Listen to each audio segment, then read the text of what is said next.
I now call on Councillor to move paragraph 17. Thank you, Madam Mayor. If I could move paragraph 17, which is for adoption by the Council. Is that agreed? Thank you. General Purposes Committee report number 4. I now call on Councillor Murray to move reception of the report on paragraph 1. Thank you, Madam Mayor. I move to paragraph 1.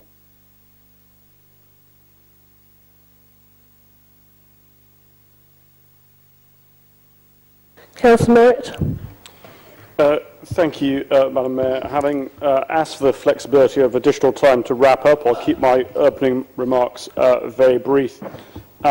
This policy is something which is here for adoption because it's something that we need to adopt by the deadline CLG have set, which is the end of the month. It's not as such a new policy. In many respects, it's merely a summation of existing practice and policy. In that respect, members are not being asked to lend their support to anything which is a radical departure from anything we're doing now. In fact, the sole change is that positions offered over 100,000 will for the first time be reported for information to full council. I was supported in that change by colleagues from all sides because it was a welcome attempt to create awareness and build on our desire to be as transparent and open as possible with taxpayers' money. I look forward to the remarks of the minority party and will Councillor Gibbons. Thank you. David Cameron must look in the mirror every morning and regret ever having said we're all in this together, because everything he does actually makes him look like a hypocrite. We have a national picture of vast inequalities of wealth. If you read the Evening Standard yesterday, you'll have seen a story about a wealthy individual who ran up a £200,000 bar bill in one night. This seems to be symptomatic of some of the malaise that we have around wealth in this country.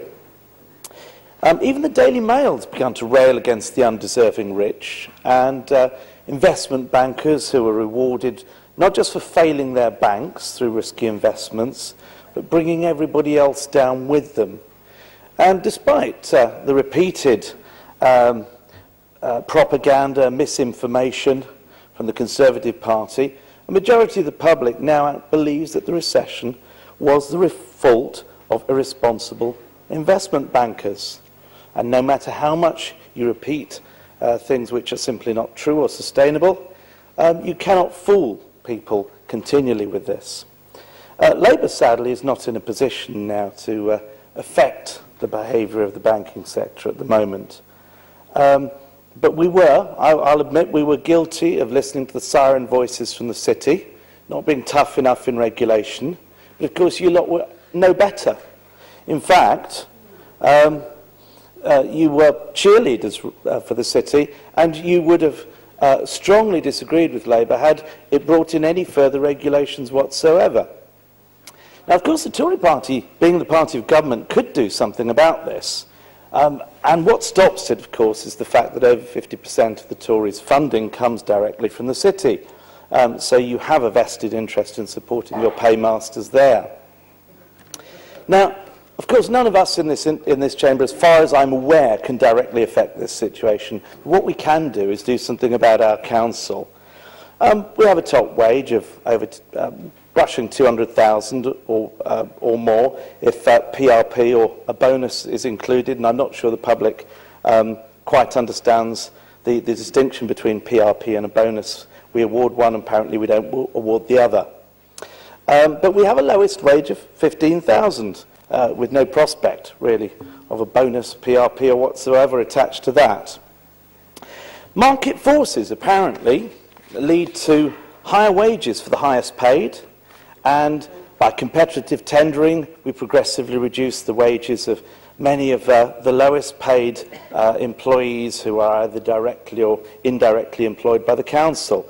And this is, of course, reminiscent of, and I'm sure Councillor Morritt will have a laugh about this, Kenneth Galbraith's statement that the rich need more money as an incentive and the poor need less money as an incentive.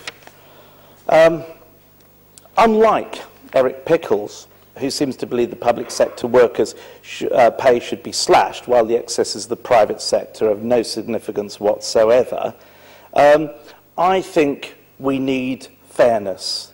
We need fairness to make sure that rewards are shared equally and we need to close the pay gap if we are actually really all in this together. We also need to make sure that any savings we can make by reining in top salaries are put to best use in supporting the frontline services which are currently being cut, such as play workers, for example. So much for David Cameron's "we're all in this together" and his "we will preserve frontline services." Well, here's a way to do this. You could do both of those things if you actually believed a word that David Cameron says, but of course very few people do.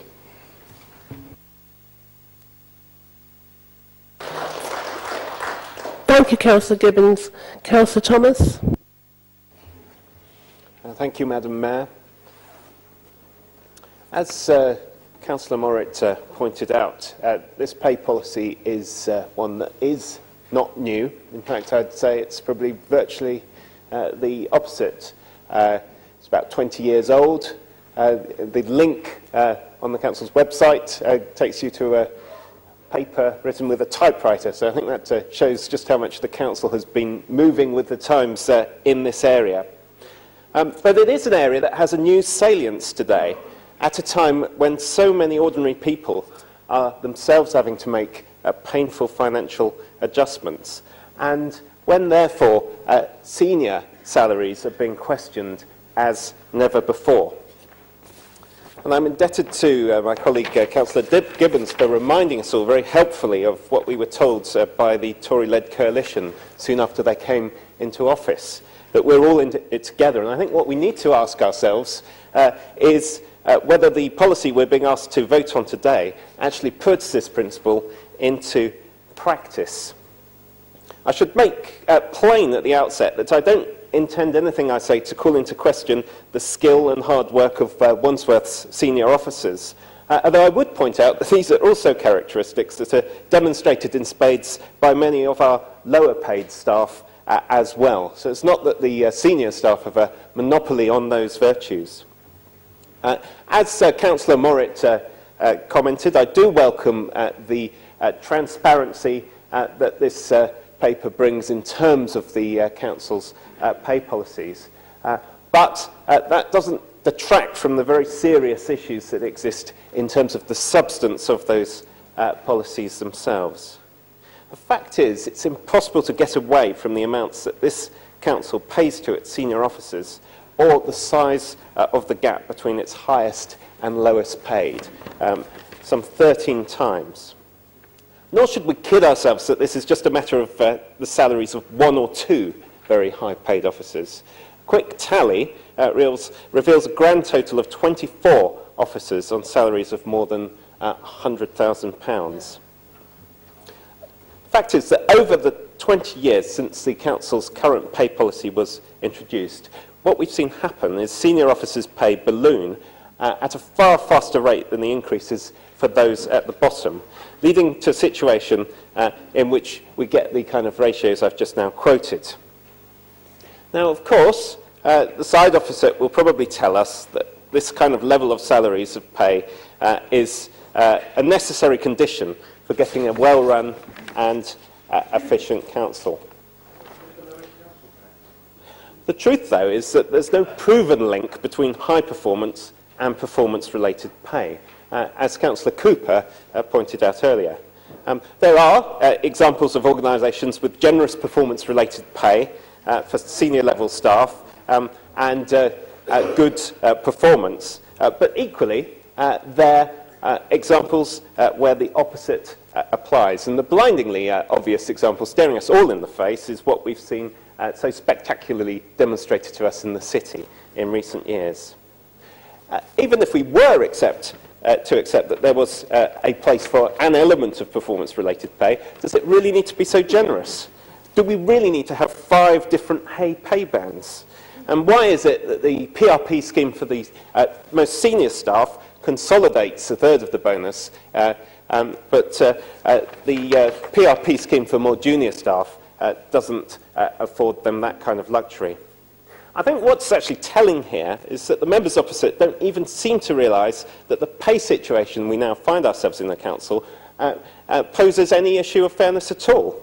There may be certain practical obstacles to overcome with making changes to senior level pay in terms of contractual arrangements.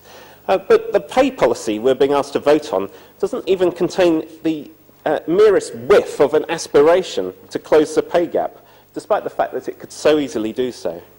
I think the members opposite are woefully out of touch with the public mood on this issue. It's not just a case of the additional services that could be provided from the savings that we'd see from more modest pay at the top, really important though those are. There's also a moral issue. No longer in this climate are people prepared to go along with the argument that senior officers need to be awarded extra bonuses over and above their already generous pay. In deciding its pay policies, the Council sends out a signal, presenting in microcosm the kind of social values and priorities that are important to it in shaping society more broadly within the borough. It's time for us as a council to really put that principle that we're all in it together into practice, and I urge you all to vote against the motion. Thank you, Councillor Thomas. So thank you for bringing it in within the 5 minutes. Councillor Morritt. Thank you, Madam Mayor. The picture Councillor Gibbons paints of inequality is an interesting one, and perhaps he had his own group in mind when he dreamt that one up. But I don't suppose there are many things that could unite the party opposite with such reactionary forces of, and we've heard it from their own mouths, the Daily Mail, the political heavyweight and our own dear old chum and champion of localism, Eric Pickles. But somehow senior pay policy is something which they all decide they need to give a robust and repeated prod to. Now, I could flag up the hypocrisy that Labour councils are amongst the highest payers. Take Lambeth at £213,630 a year for its CEO, that the Secretary of State's own permanent secretary earns more than the PM at £174,999, or even, and they've got a weird preoccupation about this, that despite being a banker, the chairman of the Battersea Labour Party happens to be quite a nice guy. I'm not sure that on this side of the chamber there's at least one banker. Sadly, but frankly, I won't waste my breath. Sadly, this has become a dog whistle tactic which I can't and won't support. They have put narrow political gain ahead of the best interests of residents in an attempt to start a race to the bottom. I want the message that goes out to the staff affected by this policy to be very clear. It's strong and fair. You work hard to support us as members. More importantly, with a range of specialism, skills and talents, you help make the borough the place it is today. From the mess bequeathed to us by the party opposite, to a place which is popular, aspirational and virtually unrecognisable in terms of the value for money and quality of service we offer. You deserve the pay you get.